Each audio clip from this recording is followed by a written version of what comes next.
Jesus está no meu coração, Jesus está no meu pensamento, Jesus está na minha vida, Jesus está no meu silêncio. Agora eu sei porque sou feliz, a dor já não me deixa sem crer. Assim a vida é mais bonita, pra cada noite um amanhecer. O amor pode tudo, transforma o mundo.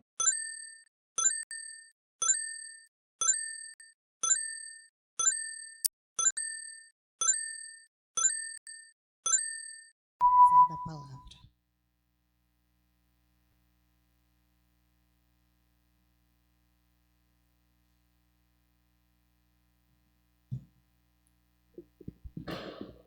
Caros irmãos, amadas irmãs, que a paz do Mestre Jesus esteja presente hoje e sempre. Assim seja. É com grande alegria, que retorno a essa casa, uma casa que tem um apreço muito grande. Quero já agradecer o convite do irmão Léo, trazer um fraternal abraço de todos os irmãos que fazem a Seara Espírita Allan Kardec de Gravatá. É uma alegria muito grande. Sempre quando a gente tem a oportunidade de falar de Jesus, de trazer a mensagem do Evangelho, à luz do Espiritismo, isso é muito gratificante para qualquer um de nós que trabalha na Seara Espírita. E o tema de hoje é um tema muito bonito, No Lar com Jesus, vem para aí. Mas é um tema que algumas vezes eu fico a pensar se é uma utopia ou se realmente a gente consegue ter esse encontro com Jesus no nosso lar. Porque quando a gente fala em lar, a gente tem que entender... Está alto? Está muito baixo, né? Pronto. A equipe de apoio aqui é chique.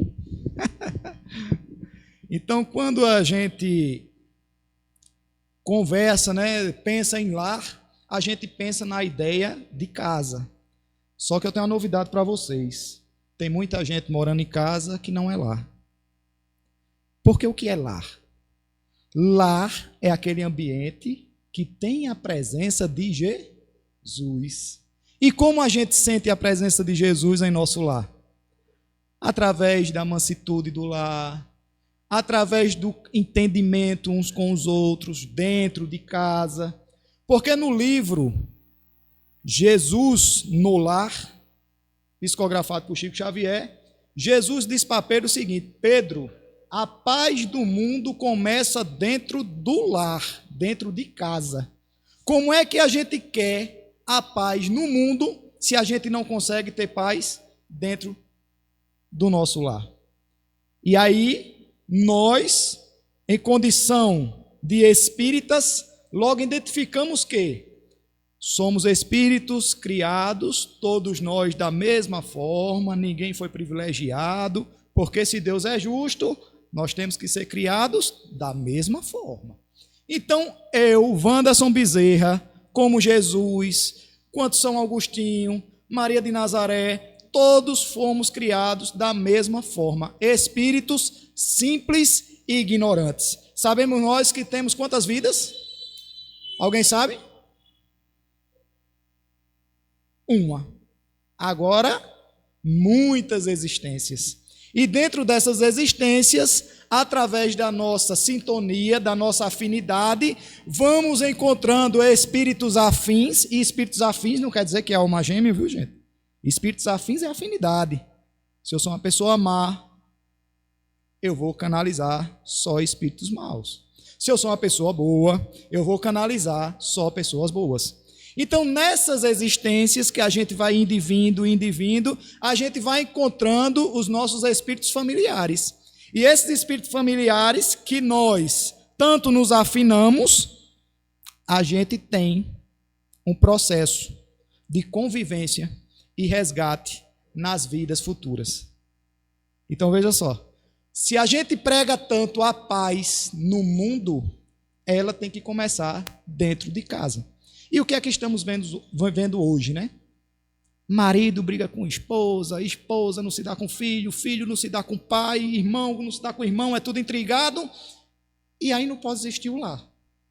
Aí no momento está existindo apenas uma casa com espíritos que precisam se afinarem e não estão conseguindo se afinar por falta de Jesus. Por isso que é um tema que a gente tem que trazer. Por isso que é um tema que tem que ser conversado toda vez dentro das casas espíritas. Até porque nenhuma casa espírita prospera sem Jesus. Jesus tem que se encontrar aqui também. Aí você pode se perguntar, mas Wanderson, Jesus disse que está em todo canto, independente se a gente chama, se não chama, ele está. Sim, meus irmãos, ele está. Mas quem aqui de nós não gosta de ser convidado? Não é? A gente não gosta de ser convidado? Para visitar um lar, para visitar uma pessoa. A gente não gosta de ser bem recebido. A gente não gosta de chegar na casa, meu irmão Léo me convida, eu vou na casa do meu irmão Léo. Meu irmão Léo faz ali ó, um prato bonito, faz uma coisa para agradar a visita dele. Assim também Jesus espera de nós. Jesus espera esse chamamento mais íntimo, sabe? Mais pertinho, para que ele só não venha na hora da dor. A gente tem que ter Jesus a todo momento. E é por isso que eu comecei dizendo, será que é utopia estar no lar com Jesus? E aí eu pergunto para vocês, quem daqui, hoje, queria chegar em casa e receber Jesus em seu lar? Levanta a mão, por favor. Queria não, é? Todo mundo, né? Todo mundo queria receber Jesus no lar. Agora a segunda pergunta. Quem daqui está preparado para esse encontro? Levanta a mão. A resposta já me era esperada que seria essa. Não é? Por que a gente não tem coragem de levantar o braço? Por que a gente não se acha preparado para receber Jesus? É simples. Por uma doutrinação, por uma evangelização que a gente teve num passado próximo, que incrustaram na nossa cabeça que Jesus está aonde? Sentado à direita de quem? E isso faz um Jesus muito longe, não é? Jesus lá de cima, só olhando, talvez de binóculo para a gente aqui embaixo, vendo o que está dando certo, o que está dando errado, dizendo, com 100 anos a gente vê se resolve isso. Então a gente tem uma ideia de Jesus muito divino, muito nos céus, e esquece que Jesus nos conhece intimamente. E como Jesus nos conhece intimamente? Vocês sabiam que Jesus sabe o nome de todo mundo? Pasmem, ele sabe até nosso apelido, aquele que a gente não gosta. Então, se Jesus chegasse aqui agora, Jesus ia nos tratar nome a nome. E isso não é bobagem, que a gente pode achar grande coisa saber o nome. Não é grande coisa, não. Como a gente se sente quando alguém esquece o nome da gente? Ou quando alguém erra o nome da gente? No mínimo incomodado, né, meu irmão Léo? No mínimo. Mas Jesus não. Jesus nos conhece intimamente. E como é que pode Jesus nos conhecer intimamente? Que poder é esse? Que grandeza é essa? Ora, segundo a questão 625 do Livro dos Espíritos, Jesus é o espírito mais evoluído que aqui esteve, ele é o nosso governador planetário e ele é o nosso guia e modelo. Se ele é guia, é para a gente seguir. Se ele é modelo, para a gente imitar. Será que estamos imitando Jesus?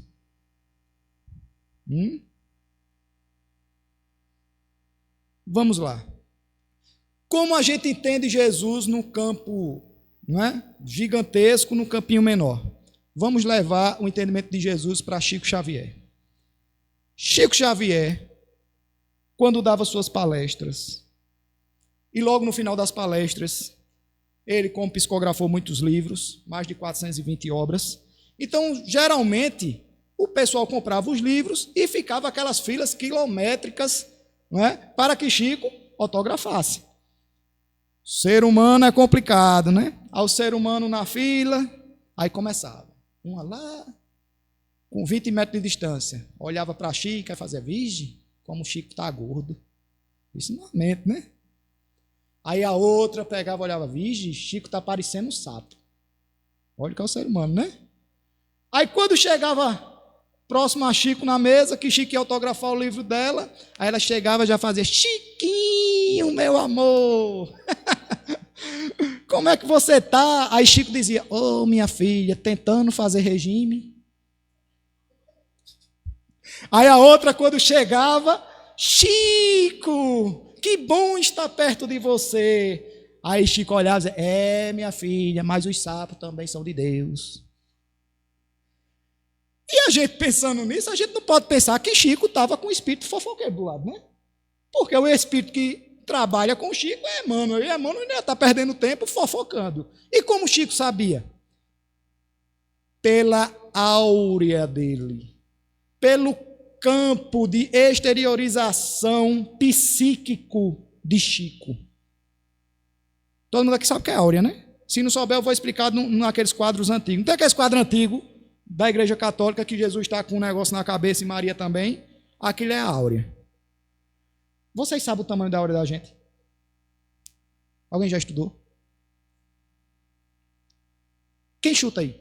O tamanho da aureazinha da gente aqui. De espíritos imperfeitos de terceira ordem. Eu acho que aqui todo mundo é terceira ordem. Todo mundo é do meu time aqui, né? Existem 3 ordens de espíritos, né? Espíritos de terceira ordem são imperfeitos, espíritos de segunda ordem são bons, e espíritos de primeira ordem são perfeitos. Quem é o espírito de terceira ordem? Quem sente dor, angústia, mágoa, raiva, inveja? Se alguém aqui sente um negocinho desse, bem-vindo ao meu time, terceira ordem. Então, qual seria o tamanho da aura dos espíritos de terceira ordem, do básico aqui que está na Terra? Alguém chuta aí? É centímetros, viu? 2 centímetros. Quando a gente está com muita euforia de bondade, quando chega o Natal realmente a vibração do mundo muda, né? Porque a gente pensa mais em Deus, pensa mais em Jesus, pensa mais em fazer caridade. Então no Natal, talvez essa áurea da gente, se a gente tiver muito eufórico com bondade, chega a um palmo. Agora vocês sabem qual é o tamanho da áurea de Chico? Isso foi estudado pela NASA, vieram a Minas Gerais, fizeram o estudo com o Chico. Qual o tamanho da áurea de Chico? O que vocês acham? Da gente é 2 centímetros. E a do Chico?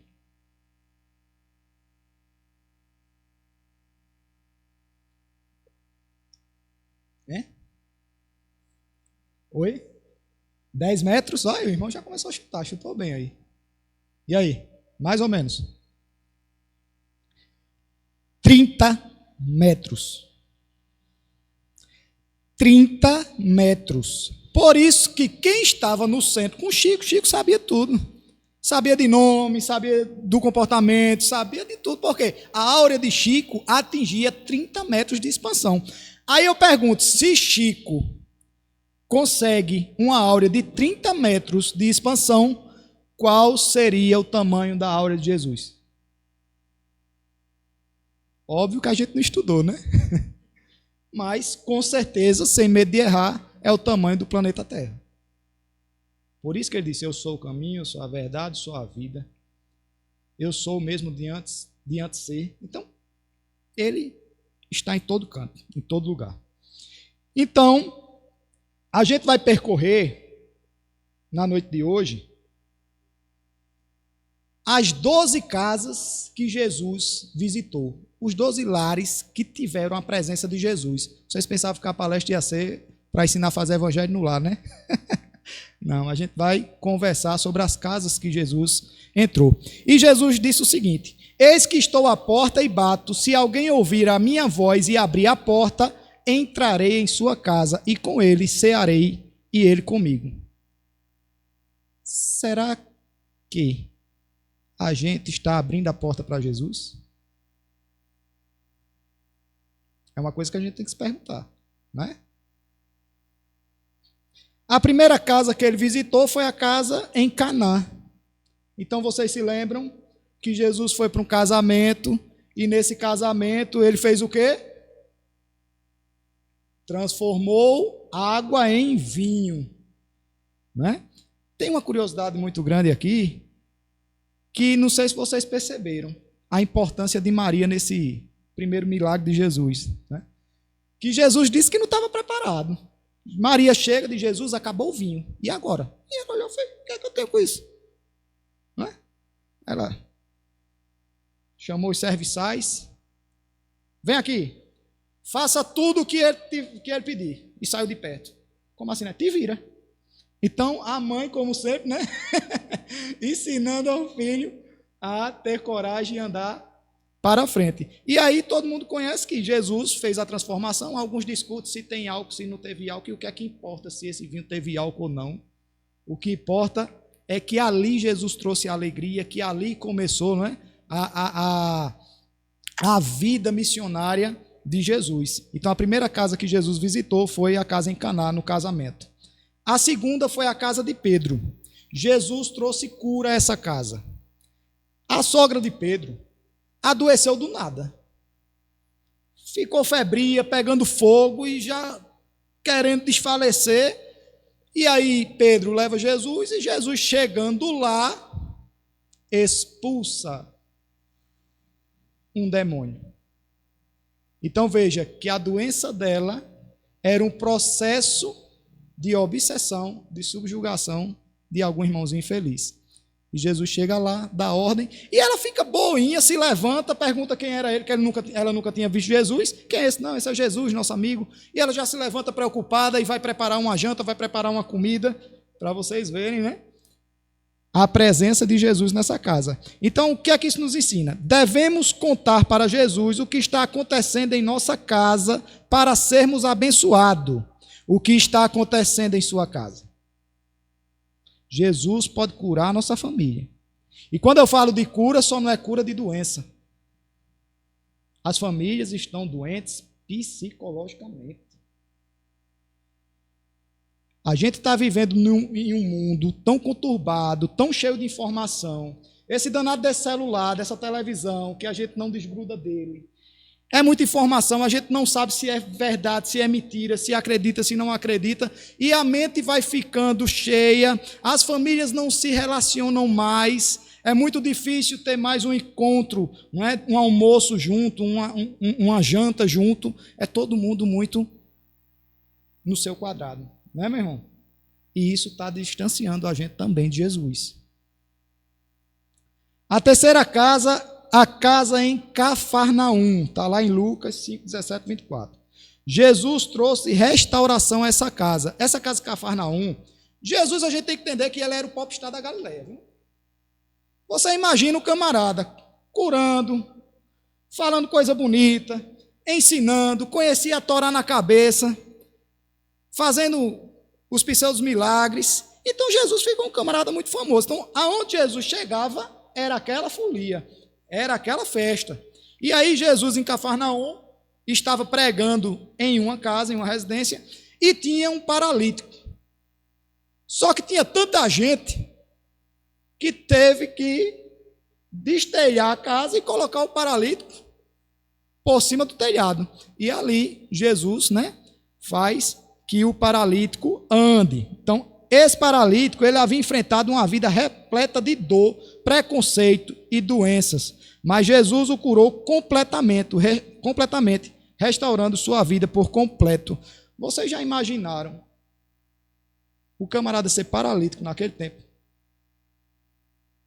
Todo preconceituoso.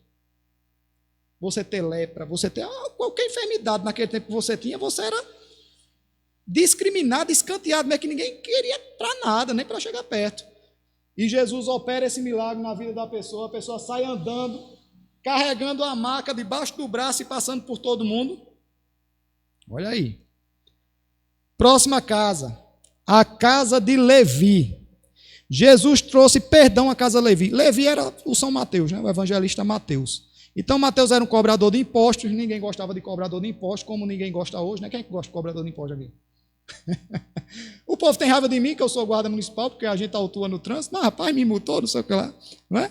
Imagina o cobrador de impostos naquele tempo, que cobrava imposto para Roma e o pessoal achava que era muito injusto. Então Jesus entra na casa de Mateus, Mateus prepara uma janta para Jesus, chama os amigos, não é? Para receber Jesus, e Jesus mostrou a importância do perdão ao estender sua misericórdia a Levi, um ex-cobrador de imposto. Isso nos encoraja a receber Jesus em nossas casas, mesmo que tenhamos um passado de erros e pecados. Gente, Quem aqui não errou? Se a gente balança a cabeça que a gente errou hoje, no presente, imagine no pretérito.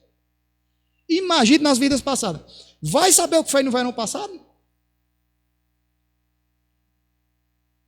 Não é todo mundo que aguenta, não. Eu já soube umas 3, não quero saber mais nenhuma. E olha que eu não fui atrás, não. Não fomos bolinha de ouro. Está lá, Brasil, Coração do Mundo, Pátria do Evangelho, livro psicografado por Chico Xavier. Está lá. Quem está reencarnado no Brasil? Inquisitores, corruptos, ladrão. E aí? E a gente está onde? Então essa galera foi quem? A gente. A gente, cada um de nós. Agora o que a gente não pode ficar é no passado. A gente tem que pegar todo o passado como aprendizado, ressignificar, não é, meu irmão? Pegar o que aquilo nos ensinou e andar para a frente. Porque o Espírito ele está em progresso. Quer queira, quer não. A gente é fadado a sermos anjos. Espíritos perfeitos, espíritos de luz. Pode demorar muito? Pode demorar muito. A gente pode abreviar? Sim ou não? E muito. E muito. Eu fico agoniado, meu irmão Léo, quando um espírita diz, mas eu não vim para ser santo. Veio, danado. Veio. A gente aqui não quer. Todo mundo aqui veio para ser santo, porque Jesus acredita. Jesus acredita em cada um de nós. Agora, a gente, por nossa limitação, por nosso egoísmo, por nosso orgulho, por nossa vaidade, a gente acha que não veio para ser santo. E isso nada mais é do que uma justificativa para continuarmos no erro. Mas tem um detalhe. Não sei vocês quanto tempo estão visitando a casa Chico Xavier, mas dizem, segundo Divaldo Pereira Franco, que quando a gente senta 3 vezes numa palestra espírita, já era. Conheceu. Conhecereis a verdade vos libertará. Aquele que é mais dado, mais... Olha o perigo aí da frase, né? Aquele que é mais dado, mais será cobrado. E é aquele que foi mais dado dinheiro, é? É quem foi mais dado conhecimento. Então, a partir do momento que eu sei que aquilo não é legal e eu persisto naquilo, sabendo, eu vou ter mais responsabilidade. E segundo a lei de justiça, amor e caridade, olha que lei bonita, lei de amor, justiça e caridade. Então, para cada peninha da gente, a gente vai ter que resgatar. Mas vai vir com amor e com caridade. Quer um exemplo? João Batista. Quem foi João Batista numa vida passada? Elias.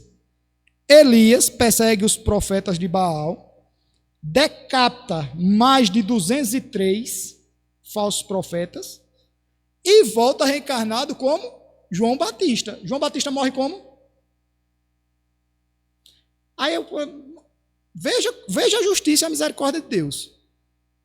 Precisou ele perder a cabeça 203 vezes? Não. Mas a lei de ação e reação, de causa e efeito, ela tem que ser cumprida.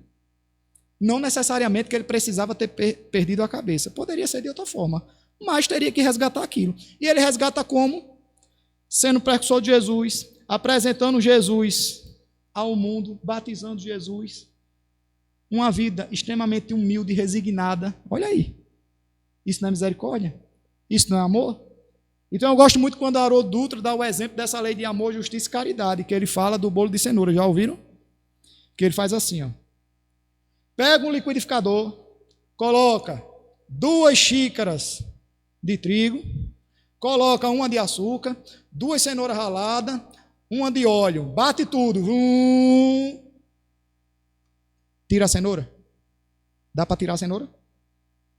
Aí ele pega o exemplo agora da lei, justiça, amor e caridade. Pega infinito amor, coloca dentro do liquidificador. Pega infinita bondade, coloca dentro do liquidificador. Pega infinita caridade, coloca dentro. Bate tudo. Tira o amor. Tem como? Por que eu arrodeei isso tudinho? Para a gente entender que tudo que passa na nossa vida é necessário.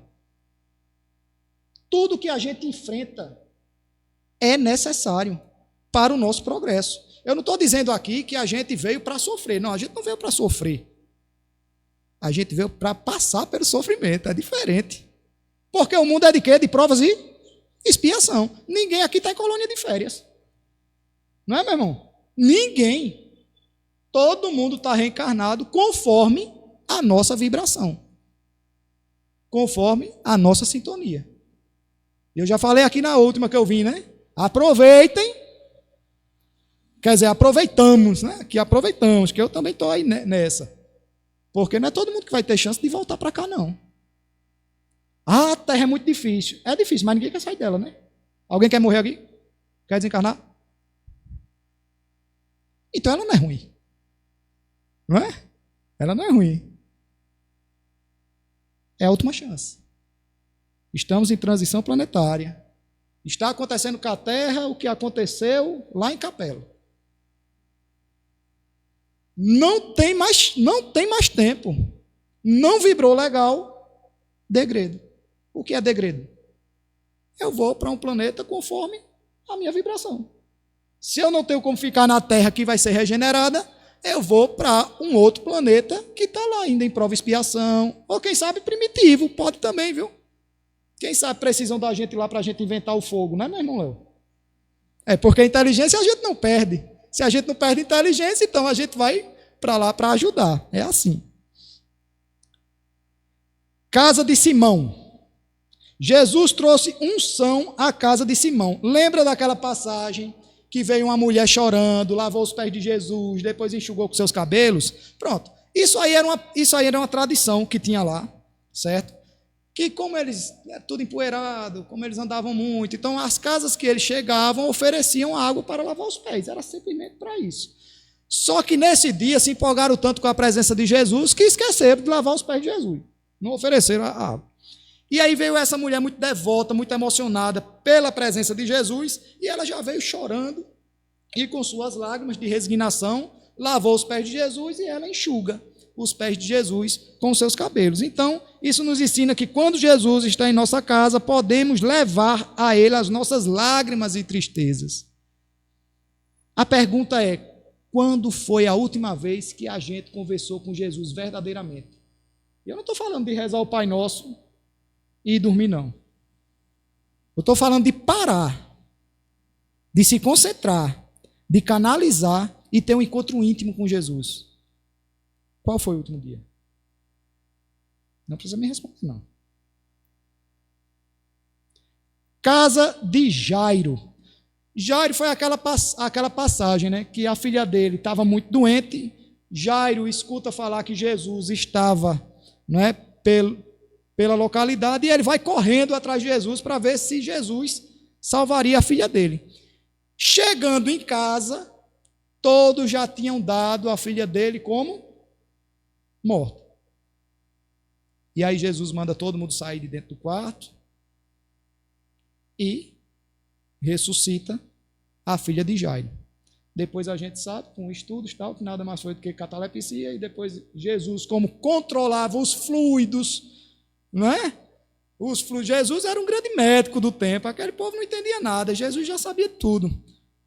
Então, Jesus traz novamente, né, a filha de Jairo. Casa de Marta e Maria. Jesus foi convidado para a casa dessas duas irmãs. Vê se alguém vai ser igual a Marta aqui. Eu acho que ninguém é igual a Marta, não. Quando a gente convida a pessoa para dentro de casa, a gente faz o quê dentro de casa? Antes. Começa a arrumar tudo, né? Para ficar tudo lindo, tudo. Tem vezes que a casa da gente já está perfeita. Mas só porque a gente vai receber a visita, a gente vai se desdobra mais um pouquinho. E assim Jesus chega na casa de Marta e Maria, aí está Marta. Continua arrumando as coisas. E Maria, ó, senta com Jesus, e Jesus começa a falar sobre as coisas da vida, sobre as coisas belas, e Maria escutando e Marta se revoltando. Aí Marta fala, Jesus, peça para Maria vir me ajudar. E aí Jesus dá aquele recado. que bem-aventurada era Maria, que estava aproveitando o tempo e a oportunidade para aprender e deixando um pouco de lado as coisas materiais. Então essa casa nos ensina o quê? A visita de Jesus a Marta e Maria destaca a importância de ouvir a palavra de Deus. Aí eu gosto de escutar palestra quando eu estou varrendo a casa. Tu está varrendo a casa ou está escutando a palestra? Está vendo, trazendo para os dias atuais, a gente faz a mesma coisa. Aí eu gosto de escutar palestra quando eu estou lavando os pratos. Ou tu está lavando o prato ou tu está escutando a palestra. Então a gente tem que saber dividir as coisas. O que é de Deus é de Deus. O que é do material é do material. Dá tempo para tudo.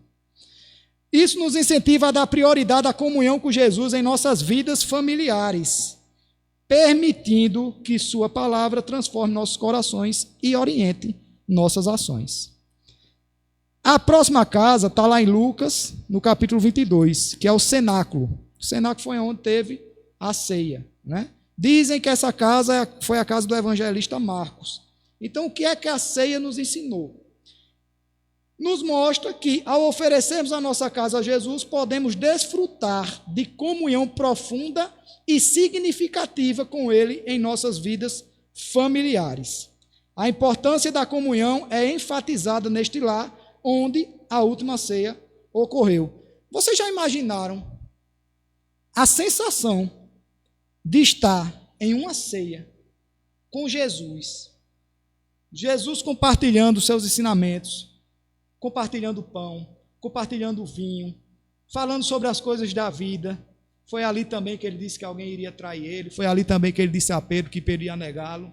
Pô, não, isso não vai acontecer não. Né? Só que ele já sabia de tudo.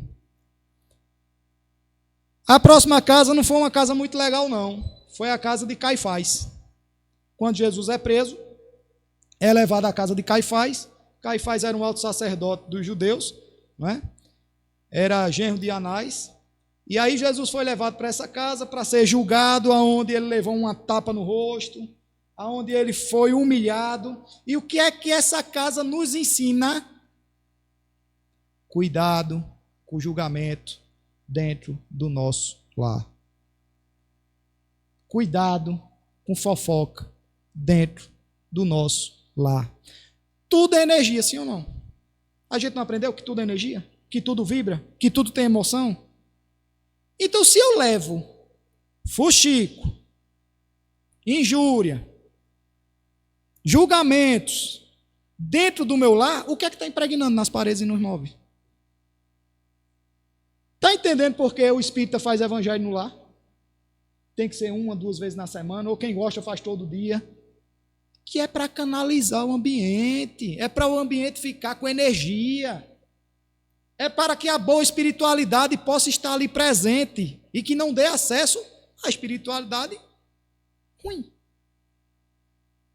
E se tiver espiritualidade ruim ali, ela vai ser ajudada por tantos irmãos, por tanta energia boa que tem dentro do nosso lar. Então, cuidado com fofoca, cuidado com fuxico. Ah, mas eu faço isso. Não, faz. Chega um vizinho, o carro novo, vem para aí, compra um carro novo, está roubando, né? Não faz, a gente faz.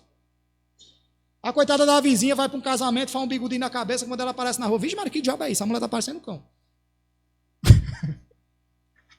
Faz. Isso aí vai atraindo sentimentos, sensações e energia ruim para o nosso ambiente. Essa casa é fantástica. A casa de Zaqueu. É um ensinamento muito grande. Essa aqui eu vou demorar mais um pouquinho. Casa de Zaqueu. Jesus estava andando lá, né, em Jericó, e aí vinha Jesus e toda a sua comitiva, porque a gente só pensa que era Jesus e 12 apóstolos. Não é Jesus e 12 apóstolos, é Jesus e uma multidão. E aí vinha aquela multidão lá em Jericó, Zaqueu, cobrador de imposto, ladrão. Olha aí, ele tinha um plus, era cobrador de imposto, ladrão. Cobrava mais do que era necessário, ninguém gostava de Zaqueu. Zaqueu vivia num conflito pessoal gigantesco. Se qualquer pessoa, qualquer psicólogo consultasse Zaqueu hoje, com certeza Zaqueu era uma pessoa depressiva. Tinha um diagnóstico de depressão. Por quê? Ninguém queria estar com Zaqueu, ninguém queria passear com Zaqueu, ninguém queria conversar com Zaqueu, ninguém queria visitar a casa de Zaqueu. E Zaqueu, quando escuta que Jesus viria a Jericó, ele muito alto, quase 1 metro, mas como é que eu vou ver Jesus? Cheio de gente. Eu vou me trepar em uma árvore. E pegou, subiu em cima da árvore e ficou lá, ó, pregadinho na árvore. Quando passa Jesus, Jesus é Jesus, né? Jesus olha assim, ó. Zaqueu, desce daí, porque hoje eu vou cear na tua casa. O evangelho diz que ele desceu, eu creio que ele levou foi um baque. Né? Jesus olhava porque desce daí que hoje eu vou estar na tua casa. E aí o povo ficou como? Jesus, faça um negócio desse não. Esse camarada é ladrão, vai lhe sujar, você vai se queimar aqui na localidade. Só que Jesus já sabia quem seria Zaqueu lá na frente. Jesus sabia que de toda aquela multidão, só Zaqueu estaria disposto a dar o que ele deu. E aí, o evangelho para, meu irmão Léo. Eu fiquei arretado. O evangelho para, não diz o que aconteceu dentro da casa de Zaqueu. E eu sou um pouquinho curioso. Eu falei, meu Deus, o que é que aconteceu dentro daquela casa? Aí a gente fica imaginando, né? Que Zaqueu saiu correndo, mandou Dona Zaqueia preparar um peixe de coco, né?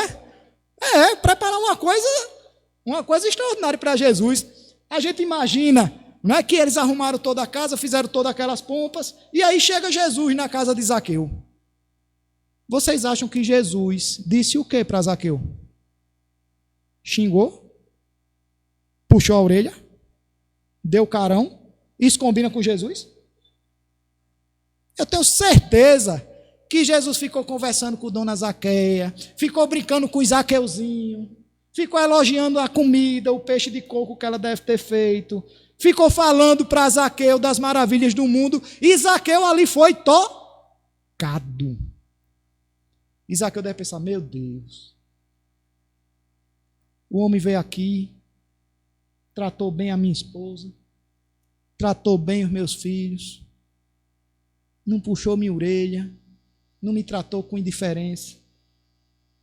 Aí ele fala, aí o evangelho volta, né? A contar.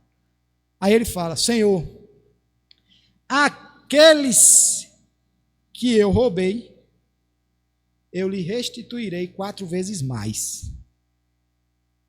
E aos pobres eu darei a metade do que tenho. Vocês pararam para pensar uma coisa? Veja bem. Zaqueu, ele teve a oportunidade, na hora que Jesus disse, Zaqueu, desce daí, ele podia não ter descido. Não podia? Vou deixar para lá, outra hora eu desço. A gente não faz isso? Mas ele desceu. E Jesus, quando diz, Zaqueu, hoje a salvação entra na tua casa, a pergunta é, quem de nós teria coragem de descer daquela árvore? Porque Jesus está nos convidando para descer dessa árvore. Da árvore da indecisão, da árvore do preconceito, da árvore da verdadeira caridade. Quem de nós aqui, hoje, na condição que a gente tem, de dar metade do que a gente tem aos pobres? Mas a gente fala de Zaqueu, né? Era um ladrão. Era um ladrão que se resignou. Então é esse ensinamento que a gente tem que pegar. É como a música, né? A música do próprio Zaqueu, né? Como Zaqueu, eu quero subir o mais alto que eu puder, não é? Só para te ver, olhar para ti e chamar a tua atenção para mim. Eu preciso de ti, né? Entra na minha casa, entra na minha vida, mexe com minha estrutura. Olha aí. Então é isso que Jesus quer fazer com a gente. Jesus quer mexer na nossa estrutura. Mas será que a gente está de coração aberto para isso? Será que a gente tem essa coragem de Zaqueu? De realmente receber Jesus da forma que Jesus merece? Parábola da figueira seca. Jesus ia caminhando a Betânia, avista uma figueira. É óbvio que Jesus sabia que aquilo não era tempo de figo. Mas Jesus queria dar um ensinamento, né? Jesus olha para a figueira e diz, tenho fome. Aí os apóstolos, poxa.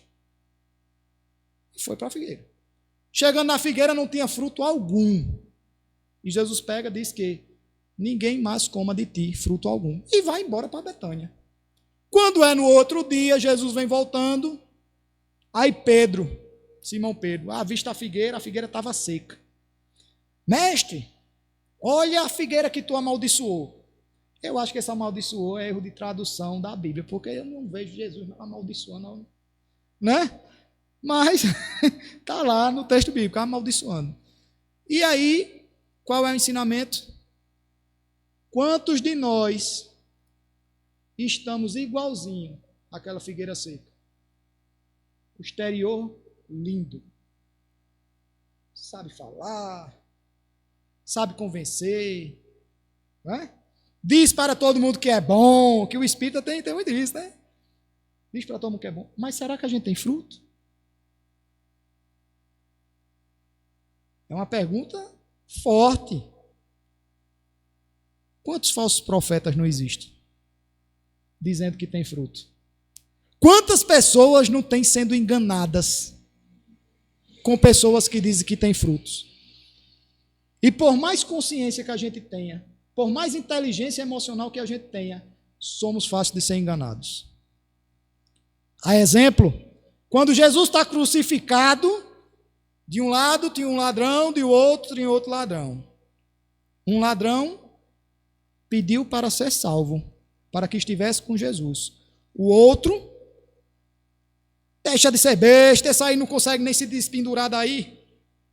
Ou não foi? Assim, falando popularmente. Você está pregado aí, vai sair como? Tu vai te levar como? A pergunta. Jesus tinha condição de salvar os dois?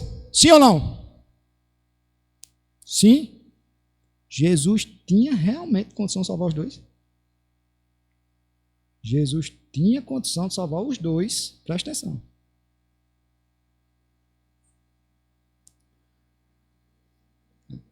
Só porque eu mudei um pouquinho a minha voz, já deixar de acreditar em Jesus, está vendo? Olha o perigo da fala. Olha o perigo de quem tem facilidade com oratória. É a figueira seca. Pessoas que estão exteriorizadas que são coisas boas e não são, não trazem coisas boas.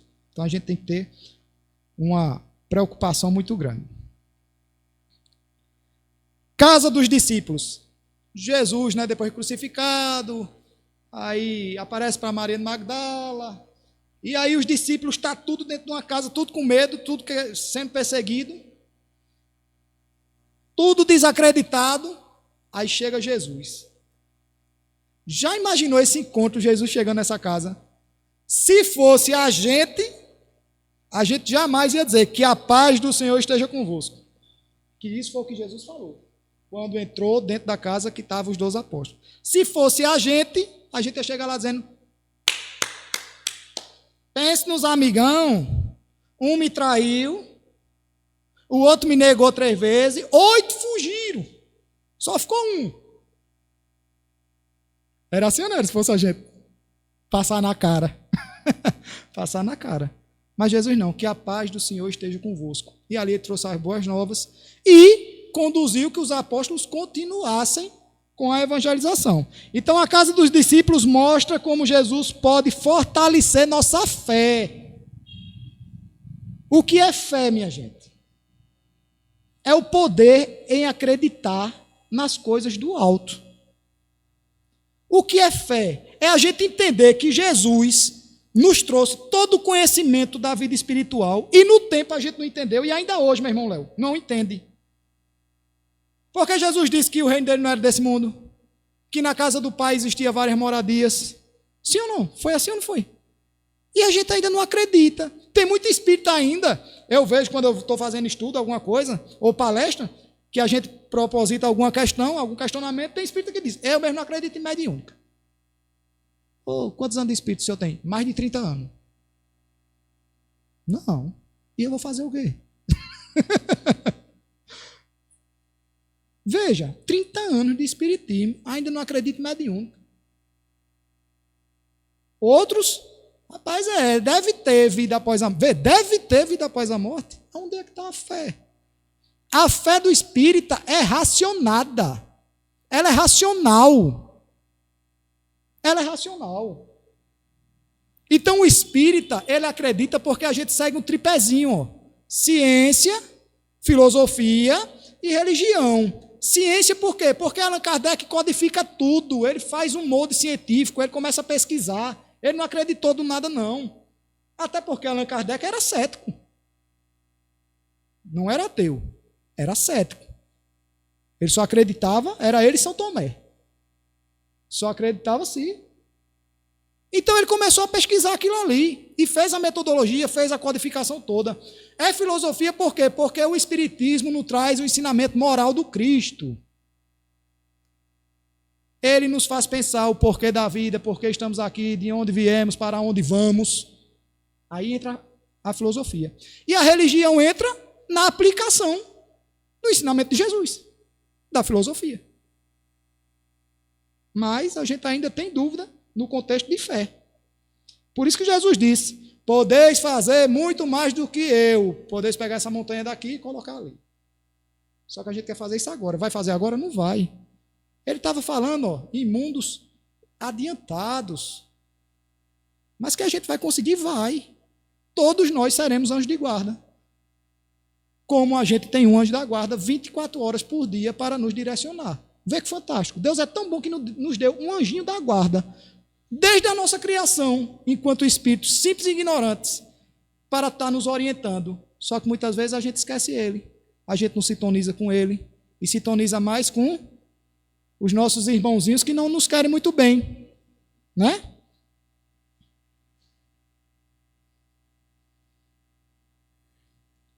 A casa de Emaús.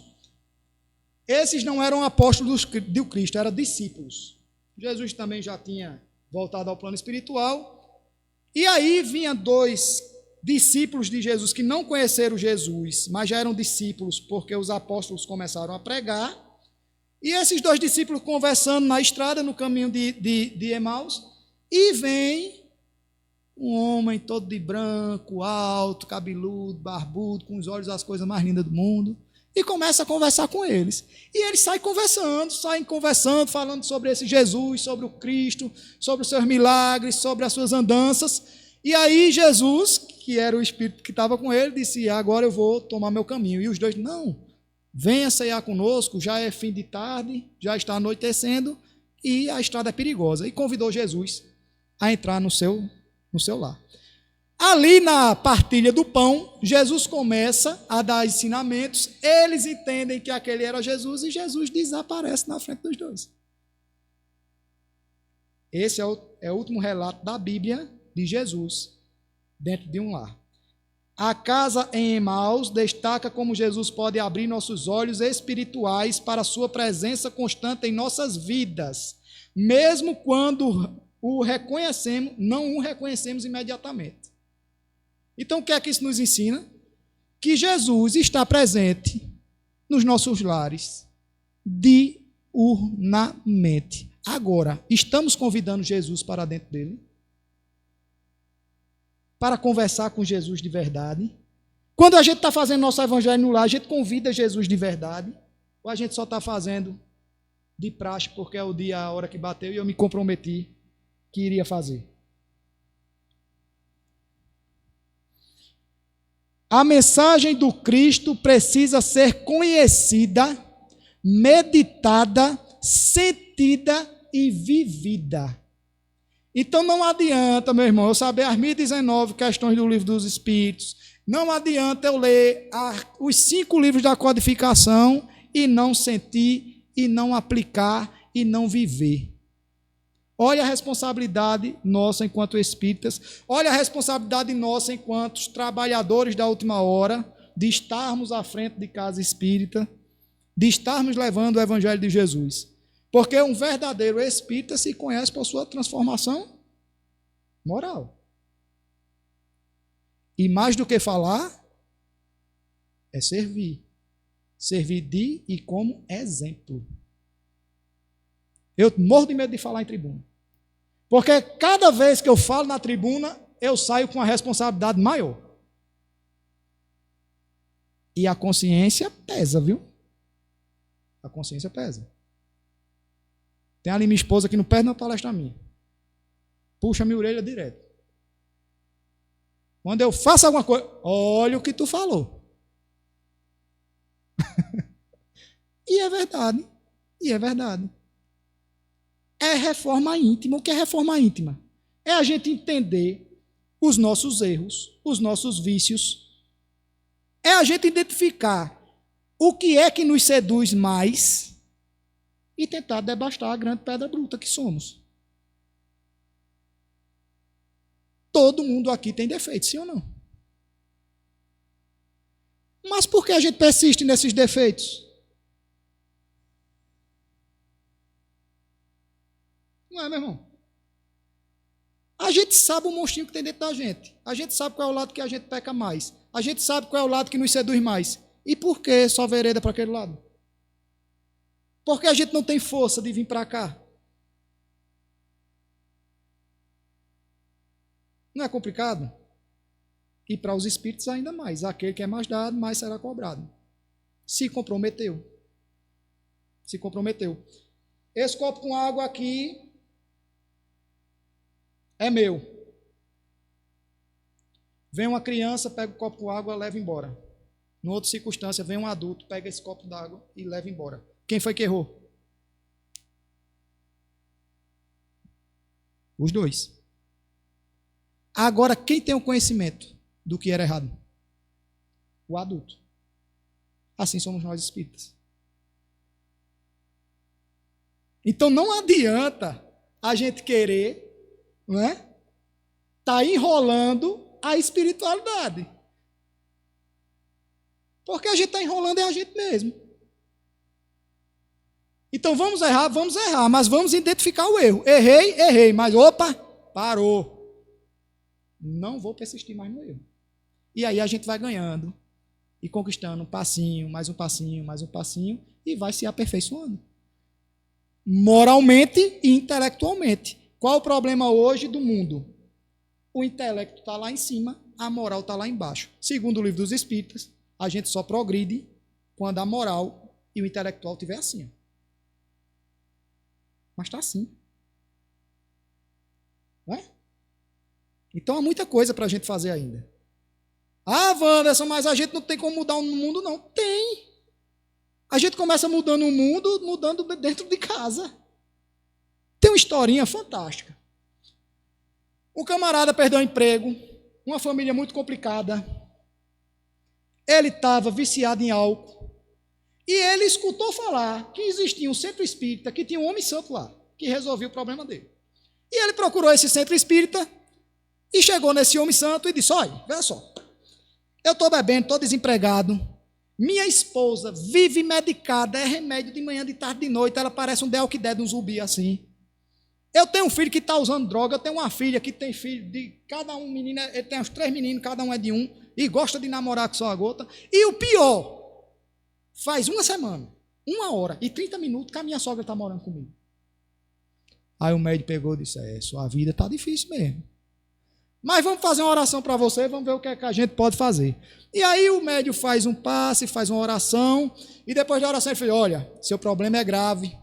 Eu não sei nem se eu poderia estar falando isso aqui, mas eu vou dizer. Jesus veio à terra, mataram ele, não foi? Ele fez, foi. Pronto. Jesus voltou novamente. E Jesus está dentro da sua casa. E está disfarçado em um dos seus familiares, um de vocês. Ele fez, eu não acredito. E quem é? Diga, ele fez, isso aí quem vai ter que descobrir é você. Aí ele chega em casa arretado, senta todo mundo na sala, senta todo mundo aqui na sala. Eu fui lá naquele homem santo do centro espírita, ele disse que Jesus é um de vocês. Me diga logo, quem é Jesus daí? Aí o filho olhou para ele e fez: vixe, já bebeu de novo. A sogra pegou, olhou e fez: tanto homem na vida, minha filha vai casar com um homem desse. Aí ele volta lá no homem santo e olha, reunir todo mundo, não é lá não, viu? Você está errado. Aí o médico pega e diz: é lá mesmo. Ele está com um de vocês. Faça o seguinte, comece a tratar cada um deles como se fosse Jesus. Aí ele fez: agora vai ser complicado, né? Vá lá que você vai descobrir. Aí ele chega: meu Deus do céu, eu vou começar por quem? Vou começar por minha sogra, né? Aí ele chega em casa, prepara um café da manhã, acorda cedinho, aí vai no quarto da sogra: sogrinha, olha, eu fiz um café da manhã para você, toma um cafezinho. Ela olha para ele assim e faz: toma você primeiro. Para ver se não estava envenenado, né? Aí ele toma, aí dá para ela toma. No outro dia ele faz a mesma coisa. Ela diz, rapaz, ele não é uma pessoa ruim, ele é uma pessoa boa. Aí ele vai na esposa dele e fala, meu amor, senta aqui. Olha, eu sei que eu estou desempregado, eu sei que eu não tenho dinheiro, eu estava viciado em álcool, mas eu lhe amo, você é a mulher da minha vida. E ela falou, meu amor, eu também lhe amo, agora eu tomo tanto remédio que eu acabo esquecendo as coisas e até falta de dar atenção a você. Mas eu vou tentar me consertar mais um pouquinho nessa medicação para a gente ser mais feliz. E assim ela fez. Chegou no outro dia para os filhos, senta aqui os dois. Olha, eu sei que vocês querem o que eu não quero, o que eu quis para vocês, vocês não querem, mas eu quero que a gente saia mais, que a gente converse mais, que a gente reze junto, que a gente coma na mesa como família, e a partir de hoje eu quero ser o melhor pai para vocês. Resultado, o filho deixou as drogas, a filha começou a tomar conta de suas filhas, ficou mais em casa, ajudando a mãe.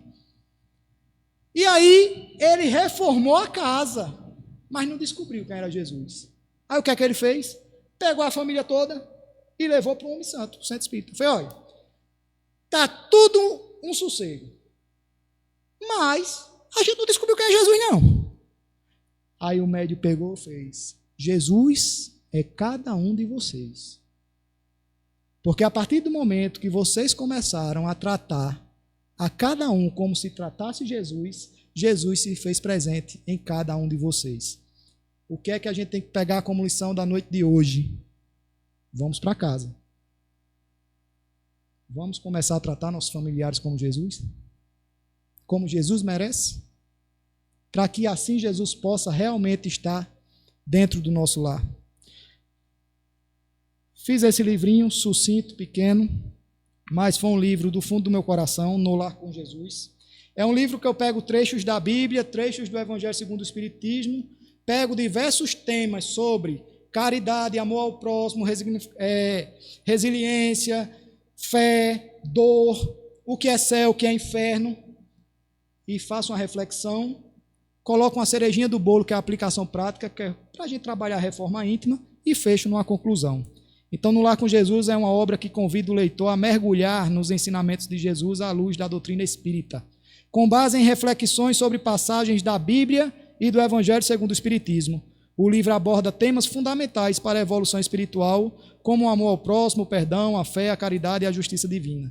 Cada capítulo oferece uma oportunidade de meditação e aprendizado, trazendo lições práticas para serem aplicadas no cotidiano, especialmente no ambiente do lar, onde os primeiros passos rumo à paz e à harmonia são dados. Então é um livro para a gente fazer exórdio no nosso Evangelho no Lar. Quem se interessar no final pode conversar comigo e adquirir uma simples obra dessa, né?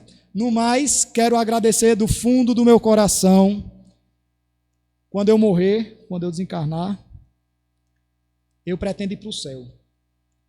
Mas quando eu chegar ao céu, não vai me ser estranho. Porque vocês hoje, nessa noite, com essas energias, com essas vibrações, me fizeram sentir um pedacinho do céu. Deus é bom o tempo todo, a vida é boa, sempre dará certo. Paz no coração, um grande cheiro e até a próxima, se assim o Mestre Jesus nos permitir.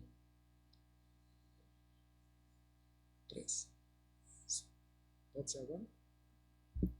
Amados irmãos, que nesse momento a gente possa ficar de forma confortável nas cadeiras, que a gente possa controlar a respiração, cadenciando ela com as batidas do nosso coração, que a gente possa trazer a doce imagem do Mestre Jesus em nossa tela mental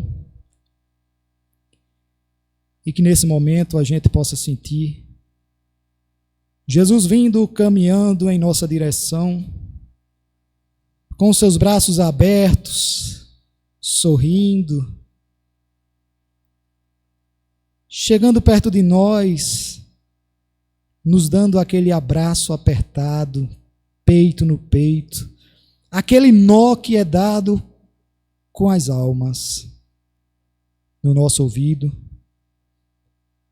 Ele sussurra dizendo que nos ama, que nos momentos difíceis sempre está ao nosso lado, que nos momentos de alegria Ele ri e se diverte conosco. nos momentos de aflição, Ele está ali, nos acolhendo, nos abraçando, nos ajudando a suportar todas as nossas provas e as nossas expiações, que ainda são necessárias para que o nosso espírito possa ascender da forma mais tranquila e mais amorosa que merecemos.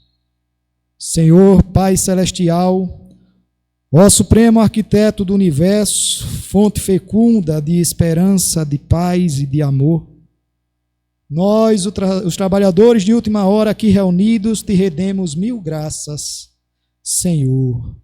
Ensina-nos a sermos generosos, a servir-te como merece, a dar sem medir, a lutar sem medo de ser ferido, a trabalhar com descanso merecido, sem esperar qualquer outra recompensa, senão a de saber que satisfazemos a tua vontade.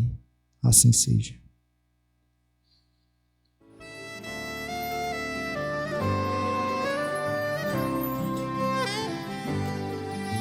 Jesus está no meu coração, Jesus está no meu pensamento, Jesus está na minha vida, Jesus está no meu silêncio. Agora eu sei porque sou feliz, a dor já não me deixa sem crer. Assim a vida é mais bonita, pra cada noite um amanhecer. O amor pode tudo, transforma o mundo. O amor é assim, eterno e profundo. É chama de luz e estrela a brilhar. Jesus é o caminho pra gente.